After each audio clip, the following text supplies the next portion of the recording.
ବନ୍ଧୁଗଣ, ଆପଣ ଜାଣନ୍ତି କି ସକାଳର ପ୍ରଥମ କିଛି ମିନିଟ୍ ଆମର ସମଗ୍ର ଦିନର ଭାଗ୍ୟ ନିର୍ଦ୍ଧାରଣ କରିଥାଏ।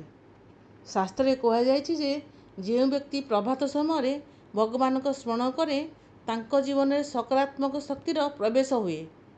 ଆଜି ମୁଁ ଆପଣଙ୍କୁ ଏମିତି ଏକ ଶକ୍ତିଶାଳୀ ମନ୍ତ୍ର ବିଷୟରେ କହିବି ଯାହାକୁ ସକାଳେ ଉଠିବା ମାତ୍ରେ 3 ଥର ଜପ କଲେ ମନକୁ ଶାନ୍ତି, ଘରକୁ ସୁଖ ଏବଂ ଜୀବନକୁ ସକାରାତ୍ମକ ଦିଗ ମିଳିଥାଏ।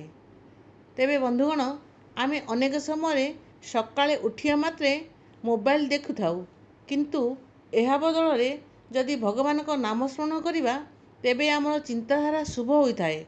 ଶାସ୍ତ୍ର ଅନୁସାରେ ପ୍ରଭାତ ସମୟରେ ଏହି ମନ୍ତ୍ର ଜପ କରିବା ଅତ୍ୟନ୍ତ ଶୁଭ। ତାହେଲେ ଜାଣିନିଅନ୍ତୁ କେଉଁ ମନ୍ତ୍ର? କରାଗ୍ରେ ବସତେ ଲକ୍ଷ୍ମୀ, କର ମଧ୍ୟେ ସରସ୍ୱତୀ, କର ମୂଳେ ତୁ ଗୋବିନ୍ଦ, ପ୍ରଭାତେ କର ଦର୍ଶନମ୍। ଅର୍ଥାତ୍ ଆମ ହାତରେ ଅଗ୍ରଭାଗରେ ମା ଲକ୍ଷ୍ମୀ, ମଧ୍ୟଭାଗରେ ମା ସରସ୍ୱତୀ ଏବଂ ମୂଳ ଭାଗରେ ଭଗବାନ ଗୋବିନ୍ଦ ବାସ କରନ୍ତି। ସେଥିପାଇଁ ସକାଳେ ଉଠି ନିଜ ହାତ ଦର୍ଶନ କରି ଏହି ମନ୍ତ୍ରକୁ ଜପ କରିବା ଶୁଭ ଫଳ ହୋଇଥାଏ। ବନ୍ଧୁଗଣ, ଏହି ମନ୍ତ୍ର ଜପ କରିବା ପୂର୍ବରୁ ନିଜ ଦୁଇ ହାତକୁ ଯୋଡ଼ନ୍ତୁ, ଭଗବାନଙ୍କୁ ସ୍ମରଣ କରନ୍ତୁ ଏବଂ ଶ୍ରଦ୍ଧାର ସହିତ 3 ଥର ଏହି ମନ୍ତ୍ରକୁ ଉଚ୍ଚାରଣ କରନ୍ତୁ।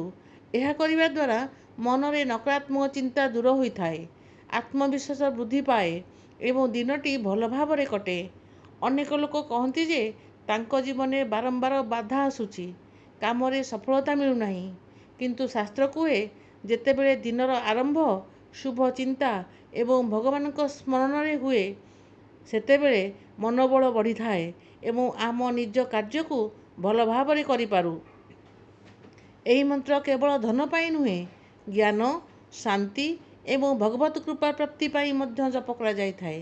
ତେବେ ବନ୍ଧୁଗଣ, ମନେ ରଖନ୍ତୁ, ମନ୍ତ୍ରର ଚମତ୍କାର କେବଳ ଶବ୍ଦରେ ନୁହେଁ ବରଂ ଆମର ବିଶ୍ୱାସ ଏବଂ ଆମର ଭକ୍ତିରେ ରହିଛି।